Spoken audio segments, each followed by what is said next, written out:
India கூட்டணி வலுவாக இருக்கிறது. இந்திய அளவில் இந்தியா கூட்டணிக்கு காங்கிரஸ் கட்சி தலைமை தாங்குகிறது. தமிழ்நாட்டை பொறுத்த வரைக்கும் திராவிட முன்னேற்ற கழகம் தலைமை தாங்குகிறது இந்தியா கூட்டணிக்கு. அந்த கூட்டணியில் காங்கிரஸ் கட்சி அங்கம் வகிக்கிறது. அந்த கூட்டணி வலுவாக இருக்கிறது. ஆட்சியில பங்கு, அதிகாரத்துல பங்குன்னு சொல்லி உங்களுடைய நாடாளுமன்ற உறுப்பினருடைய பதிவு கொஞ்சம் வைரல் ஆயிட்டு இருக்கு. ஆட்சியில பங்கு வேணும்னு சொல்லி காங்கிரஸ்காரங்க தொடர்ச்சியா சொல்ல இது ஒன்றும் ஒரு புதிதான ஒரு கோரிக்கை இல்லையே. இது நான் 2 வருஷத்துக்கு முன்னாடியே சொல்லியிருக்கேன். எல்லா அரசியல் கட்சிக்கும் தேர்தலில் நிற்கிறாங்கன்னா எதுக்காக நிற்கிறோம்? எங்களுக்கு பிரதிநிதிகள் வர வேண்டும். அந்த பிரதிநிதிகள் வெற்றி பெற்றால் அது ஆட்சியில் ஒரு அங்கம் வகிக்க வேண்டும் என்ற எதிர்பார்ப்பு தான் எல்லா அரசியல் கட்சியும் இருக்குது. இது ஒன்றும் ஒரு ஒரிஜினல் தாட்டோ ஒரு புதுமையான சிந்தனையோ இது யுனிக் தாட்டோ உலகத்திலே எங்கேயுமே வராத சிந்தனையோ கிடையாது. எல்லா அரசியல் கட்சியும் தேர்தலில் நிற்கிறது அதுக்கு தானே.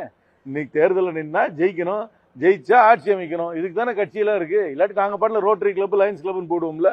அதனால் இது ஒன்றும் ஒரு புதுமையான சிந்தனையோ ஒரு எங்கேயுமே யாருக்குமே உதிக்காத சிந்தனையோலாம் கிடையாது.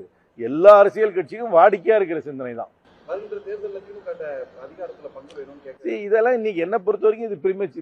இன்னைக்கு ஒன்றும் பேசி முடிவெடுக்க வேண்டியதில்லை. தேர்தல் வரட்டும், தேர்தலில் கூட்டணி வெற்றி பெறட்டும். வெற்றி பெற்ற பின்னர் இதெல்லாம் பார்த்துக்கலாம். இன்னைக்கு நம்ம focus should be on winning the election. அதுக்கப்புறம் முதல்ல 2-3 ஸ்டெப் இருக்கு. சீட்டு பகிர்ந்துக்கணும்ல, அதில் எல்லாருக்கும் எதிர்பார்ப்பு இருக்கும். அந்த எதிர்பார்ப்புக்குள்ள 234 அந்த எதிர்பார்ப்பு அடங்க வேணும். அதுக்குள்ள எல்லா பார்ட்டியும் அதோட சாட்டிஸ்ஃபைடா அதில் முடிக்கணும். அதுக்கப்புறம் தேர்தலை சந்திக்கணும்.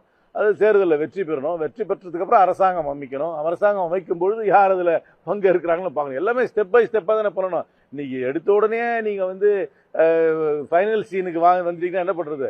இப்போ தான் நான் டைட்டில் சாங்கே போட்டுட்டு இருக்கேன்.